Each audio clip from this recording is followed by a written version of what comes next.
Seja bem-vindo ao RTV Notícias. A lista de trabalhadores da Segurança Social que vão para a requalificação já está completa e abrange 613 pessoas, número abaixo dos quase 700 inicialmente previstos, segundo informações de fonte sindical à Lusa. O processo de requalificação na Segurança Social, que decorre desde setembro, previa inicialmente que fossem colocados em inatividade quase 700 trabalhadores, mas o número acabou por ficar nos 613. Na semana passada foi publicada uma lista de 151 trabalhadores das carreiras especiais da Segurança Social, educadores de infância, técnicos de diagnóstico e de terapêutica e enfermeiros que passaram de imediato para a requalificação, embora tenham processos em curso nos tribunais. Como é habitual, à terça-feira tenho comigo o António Meira. António Meira, muito boa tarde. Obrigada desde já pela sua presença. Hoje falamos do impacto da Grécia na Europa. Ninguém quer um impacto negativo. A Grécia tem vindo a mudar o discurso, portanto, como é normal nos políticos, enquanto há campanha eleitoral, os políticos dizem muitas coisas ou prometem muitas coisas que depois também não cumprem, normalmente não cumprem. Na minha opinião, nós temos 4 grandes blocos económicos no mundo. Temos os Estados Unidos, temos a zona euro, portanto, que está excluída o Reino Unido, temos a China e temos o Japão. O Japão só por si é um bloco económico porque é o terceiro país com o maior PIB do mundo. Portanto, primeiro Estados Unidos, China e Japão. Qualquer país que não esteja enquadrado num bloco económico pode ter problemas. Temos casos como a Argentina, que desde há 15 anos que tem vários problemas, não consegue recuperar a economia. Tivemos um caso há muitos anos atrás, foi a Coreia do Sul. Recentemente temos a União Soviética, temos a Rússia, a União Soviética acabou, temos a Rússia, que apesar de já ser uma potência económica mundial, não está enquadrado num destes blocos e, portanto, é um país que está a atravessar graves dificuldades económicas e financeiras. Na minha opinião, se a Grécia sair do euro, poderá correr esse risco. Que implicações económicas tem para a Europa se a Grécia sair do euro? Nunca seria bom para a Europa sair um país do euro, seja a Grécia, seja Portugal ou seja outro país qualquer. É assim, aqui nem sequer vamos discutir o que é que se passa dentro da Grécia, porque a Grécia é uma realidade diferente da portuguesa. Portanto, Portugal tem 13% de desempregados, a Grécia tem 27%. Portanto, começamos logo por aqui, são realidades diferentes. Não entendo porque é que agora o atual primeiro-ministro já quer duplicar o salário mínimo. Não me parece que seja o melhor caminho. Mas a zona euro não quer que, ou a Comunidade Económica Europeia não quer que a Grécia saia, porque é sempre um problema para o euro. O euro tem sido penalizado ao longo dos últimos 2, 3 anos, principalmente ao longo do último ano, precisamente por causa da incerteza daquilo que poderá acontecer, porque nunca se sabe o desfecho de uma situação destas. A Grécia, parece-me, muito antes das eleições, o partido que ganhou pregava que não queria austeridade, não queria pagar a dívida, e até pregava que queria sair do euro. De facto, provavelmente fizeram as suas análises e verificaram, e é a opinião que eu tenho, se um país sair do euro pode ter graves problemas económicos e financeiros. Nomeadamente também aqui em termos dos mercados, porque a Grécia sozinha não conseguirá entrar no mercado. Mercados. Eu acho que este governo percebeu, antes de tomar posse, percebeu que o discurso não poderia ser aquele, porque a Grécia, como diz, sozinha ficaria sem financiamento externo. Portanto, se a Grécia enverdar por um caminho de resistência, de não querer pagar a dívida, renegociar é diferente, não é? Portanto, é possível renegociar a dívida. Estou de acordo que estes países não deviam ter tanta austeridade, porque a austeridade afeta a todos os cidadãos, é vertical. E, portanto, a Grécia percebeu que se saísse do euro poderia ter inflações de 10%, de 15%, de 20%. Podia ter taxas de juros da mesma grandeza. Podia ficar sem financiamento externo. E, portanto, seria um país que rapidamente, e temos um caso recente no mundo, o mais conhecido, que é o caso da Venezuela.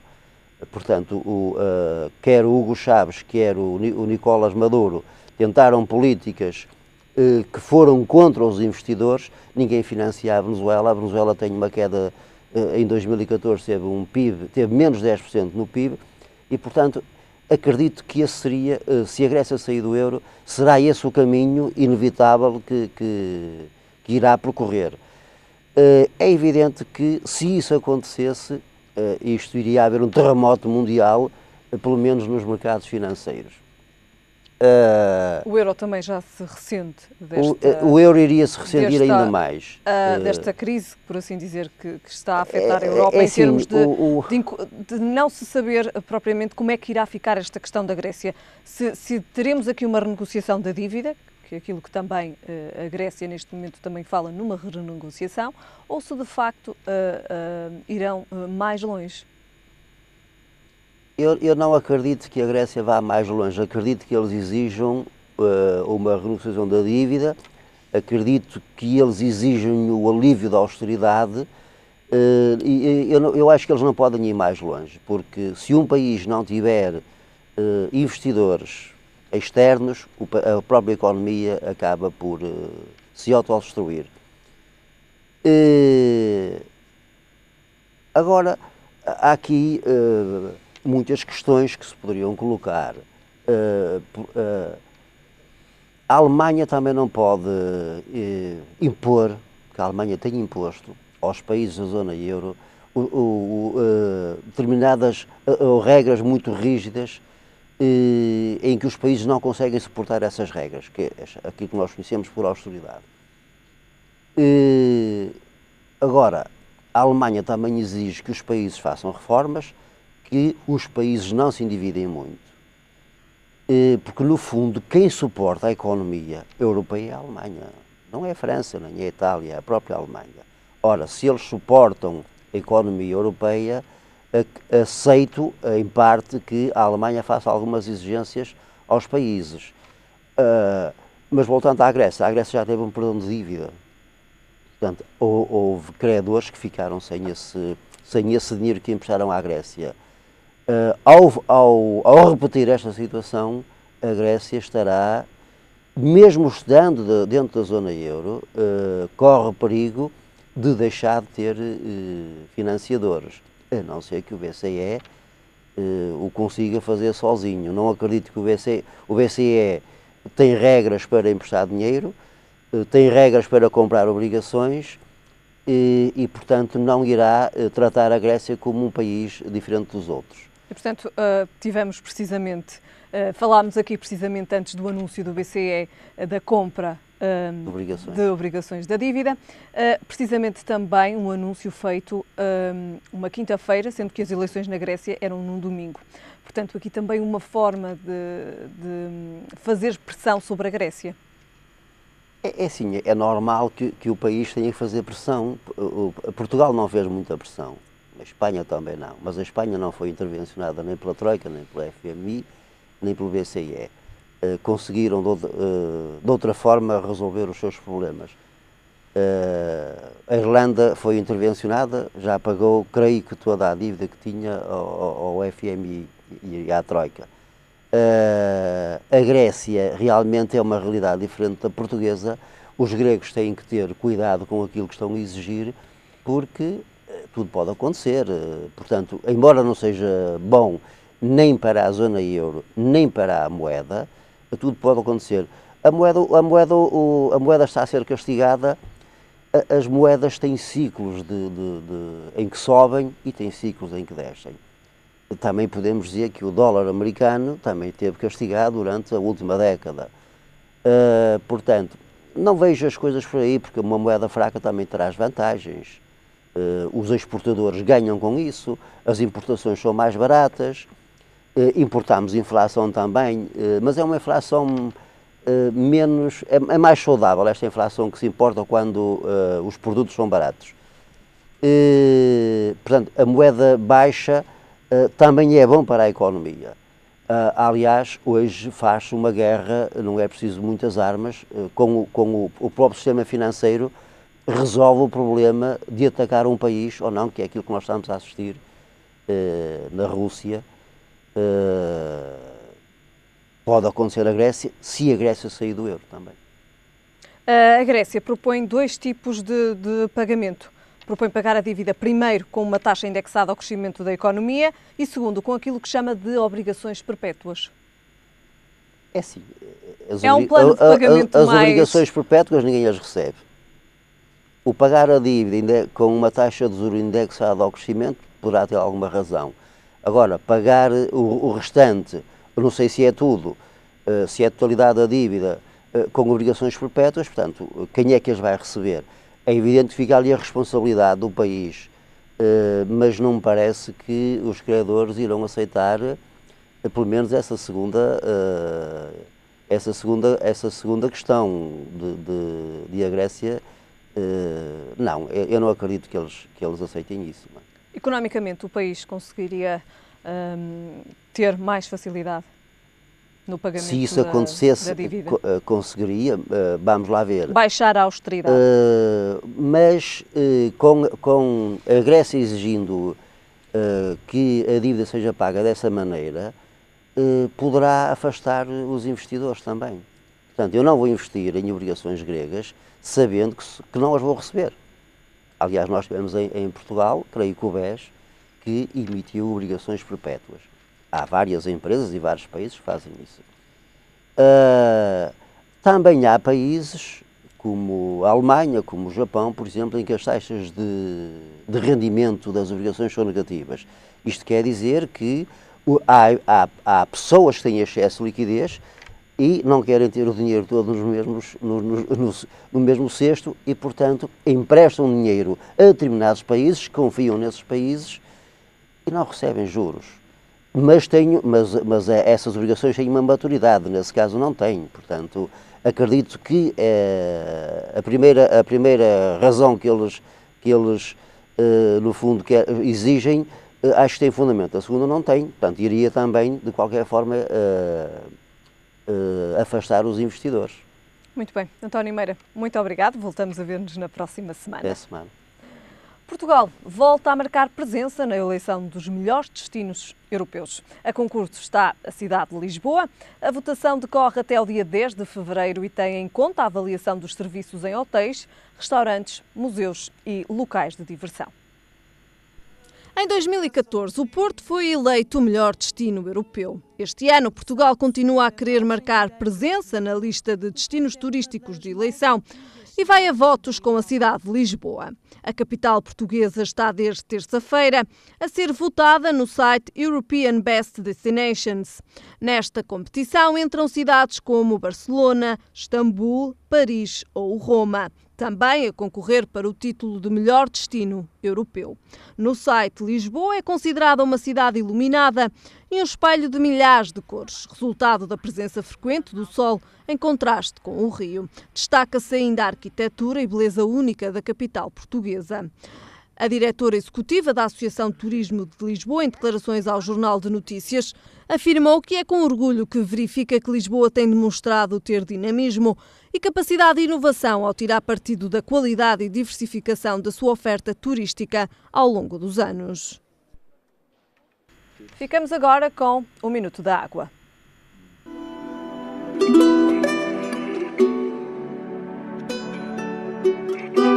A água está presente em todos os tecidos do nosso corpo, bem como em todas as funções do nosso organismo.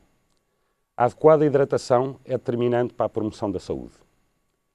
A água hidrata o corpo, contribuindo para que se mantenha saudável.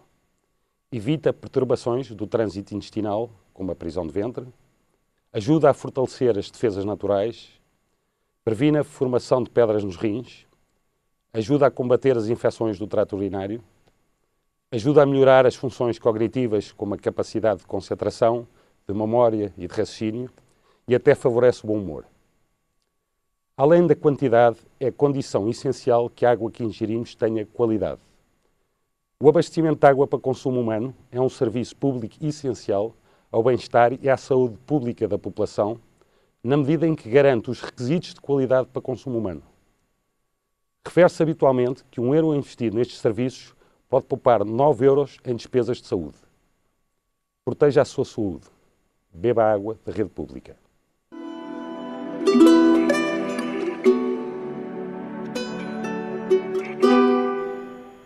E agora também à terça-feira, Albino Almeida, para nos falar das questões políticas do dia. Albino Almeida, muito boa tarde, agradeço também a sua presença. Já Obrigado. Falamos aqui das implicações económicas do plano para resolver a dívida na Grécia. Falamos agora de uma questão central, o facto de Angela Merkel recusar uma reunião a sós com o novo primeiro-ministro grego. É uma atitude que demonstra falta de senso político. E eu imagino que ela queira dar uma imagem de grande firmeza, mas estou convencido que aquilo que efetivamente mudou não foi tanto a posição do governo grego, e nesse sentido percebo-a, mas o discurso do governo grego, porque a Europa também introduziu, como há bocado disse muito bem, introduziu um dado novo a 48 horas das eleições gregas. Despejou dinheiro sobre, ou indicou que ia despejar dinheiro, passa a expressão, sobre a economia europeia. Portanto, se a Europa dá um passo destes, é natural que o Syriza e o Alex Tsipras venham a mudar o seu discurso. É evidente que ela devia, do meu ponto de vista, aproveitar a mudança do discurso para conseguir explicar, como explicou aqui, por exemplo, o Dr. António Meira, sei que isso é preciso, mas enfim, com a pedagogia, ao nível mais elevado, certamente, porque é que alguns dos caminhos que eles estão a indiciar podem não ser aceitáveis. O que eu acho é que é uma atitude muito complicada que a Grécia toma, numa altura em que a Rússia espreita, e quer se queira, quer não, a Rússia sempre teve o sonho de passar um conjunto de mercadorias e bens, e não só. Enfim, sabemos que a Grécia é hoje um sítio onde aportam muitas pessoas envolvidas também em negócios que movimentam milhões no mundo, mas que não são lícitos, não é? E, portanto, eu não sei o que é que a Europa quer, o que é que a senhora Merkel quer fazer com isso, a não ser, de facto, um sinal. Mas ela mais tarde ou mais cedo vai ter que se centrar com o Tsipras, isso não tenho dúvida nenhuma. Albino Almeida, muito se tem falado da questão da dívida. Poderão estes países ter ou não a possibilidade de renegociar a dívida? Cito-lhe Miguel Cadilho. Todos os países que pagam o que querem pagar devem ter direito a uma negociação honrada.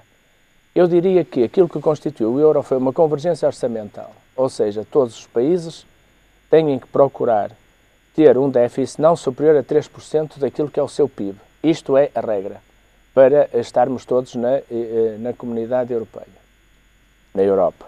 Ora bem, há países que, pela dimensão da sua economia, pela sua dependência, caso do nosso, têm muita dificuldade em atingir esta convergência orçamental se não tiverem mais tempo para poderem reorientar as suas prioridades.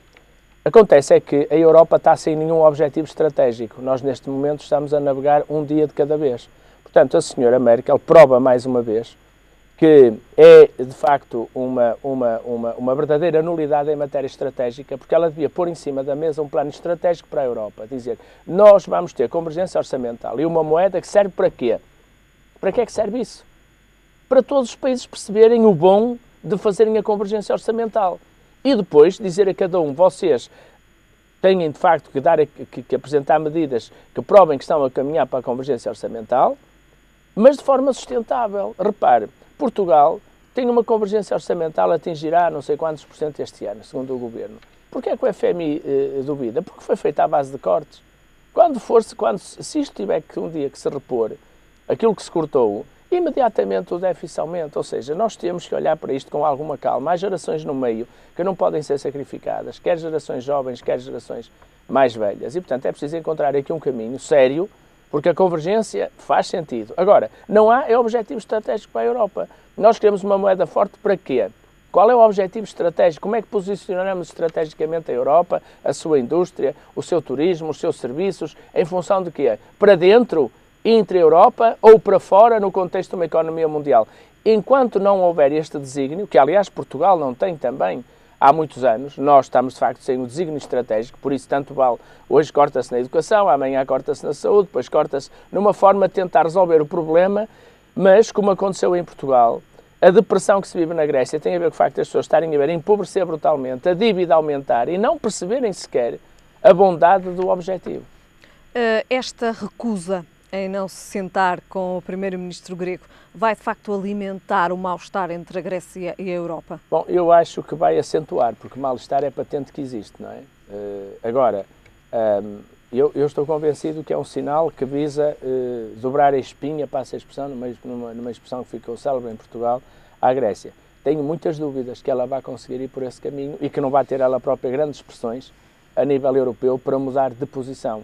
E, portanto, o Ministro das Finanças dela, do meu ponto de vista, de facto, há muito tempo que esgotou qualquer capacidade de diálogo com os outros países. A Alemanha está numa posição que eu percebo, porque de alguma forma é o motor da economia, mas também não está em posição de aligeirar a Grécia e de perder a Grécia, como se perceberá se isso vier a acontecer. Já foram, desde que o Syriza venceu as eleições, têm vindo a ser tomadas algumas medidas. O que é que lhe parecem estas medidas?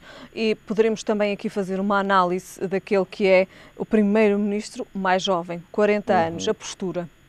Bom, a postura é politicamente muito interessante.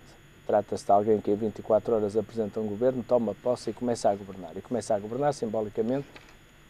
Muita gente critica, mas eu achei esse sinal importante numa espécie de administração aberta, partilhando as imagens do Conselho de Ministros, portanto, o primeiro Conselho de Ministros com o povo grego em direto. Isto são sinais de uma nova geração que vai à procura de fazer aquilo com que se compromete nas eleições.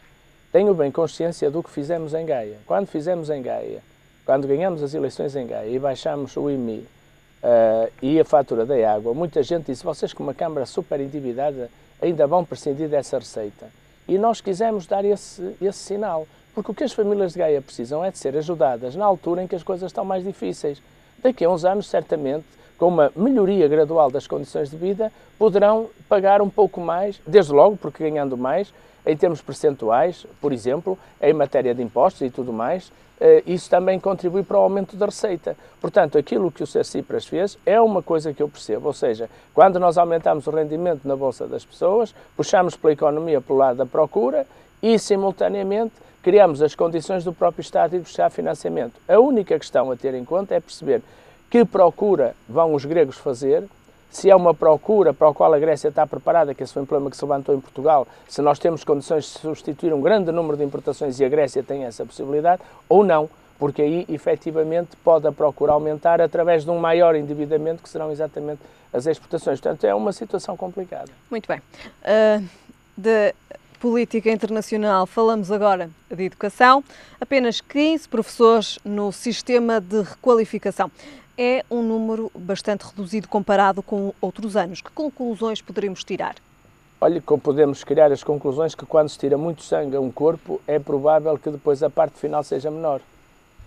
Não é? Quer dizer, o sangue tem limites. Se eu, nos primeiros 2 anos que passaram, digamos, sangrei como sangrei, os quadros na educação como o Ministro Crato fez, é provável que agora seja mesmo aquele restinho, aquele a escorrer, que nós todos sabemos, que é quando os animais são sangrados, peço desculpa da comparação, depois ficam a escorrer, não é? É o que acontece, estes 15 pessoas, com o devido respeito, é o escorrer da sangria que foi feita aos quadros do Ministério da Educação nos últimos anos. Portanto, para mim, é uma consequência lógica. O anormal era que ainda houvesse tantos como houve, milhares, dezenas de milhares como houve nos outros anos. Porque, efetivamente, as pessoas também têm um número limitado e, apesar de estarmos a diminuir alunos, ainda há alunos, há escolas e há famílias e, portanto, algum dia tinha que acabar, digamos que isso é escorrer o copo daquilo que foi uma verdadeira razia que o Ministério fez no pessoal educativo. Porque continuam a faltar psicólogos, continuam a faltar uma data de gente nas escolas, não é só professores.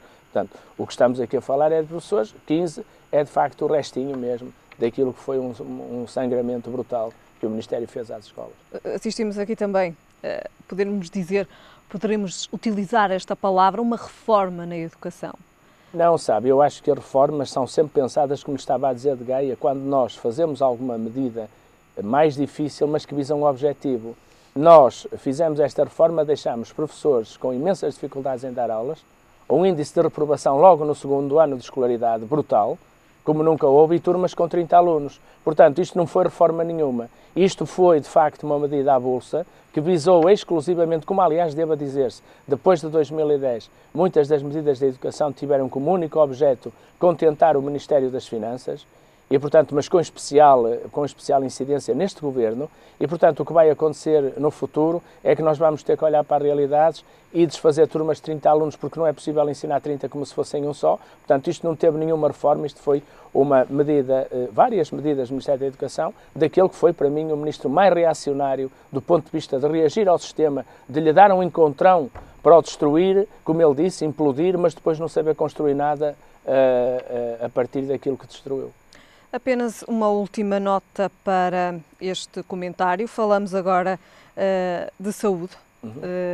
As receitas sem papel chegam a farmácias com mais de um ano de atraso. As vantagens destas receitas sem papel? Bom, eu penso que uma das grandes questões que temos em Portugal, como há dias explicava o Dr. Manuel Sobrinho Simões, o professor Dr. Manuel Sobrinho Simões, em Gaia, é que nós temos sobre diagnósticos e sobre medicação. E eu espero que seja possível, de facto, evoluirmos para um sistema de saúde à semelhança dos países do Norte da Europa, em que apostamos muito mais na prevenção para depois não estar a curar. Uma grande parte dos medicamentos que hoje temos receitados e que fazem a despesa são medicamentos para doenças crónicas, que é o que se tornou a diabetes e outro tipo de problemas, não é? A tensão arterial. Portanto, significa que são medicamentos que as pessoas muitas vezes têm que ir para a caixa 7 horas, 8 horas para terem uma consulta.